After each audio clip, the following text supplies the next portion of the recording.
కామర్పుకూరులో ఉన్నప్పుడు జరిగిన సంఘటన. ఒకరోజు బాగా వాన కురిసింది. పొలాలన్నీ వాన నీళ్లలో మునిగిపోయాయి.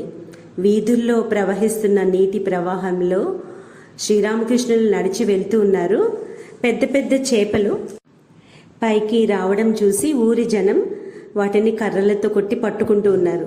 అప్పుడు ఒక చేప వేగంగా వచ్చి శ్రీరామకృష్ణుల కాళ్ళని చుట్టి పట్టుకుందట.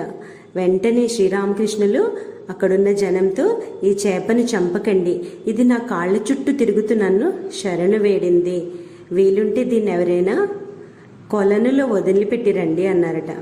తర్వాత స్వయంగా ఆయనే దాన్ని తీసుకుపోయి కొలనులో వదిలిపెట్టారు. ఇంటికి వచ్చాక, ఆహా, ఇలా ఎవరైనా శరణు వేడితే మాత్రమే వారికి విముక్తి ఉంటుంది అన్నారట. ఈ సంఘటన గురించి చెప్తూ అమ్మ అంటారు, శరణు వేడితే అనుగ్రహం లభిస్తుంది.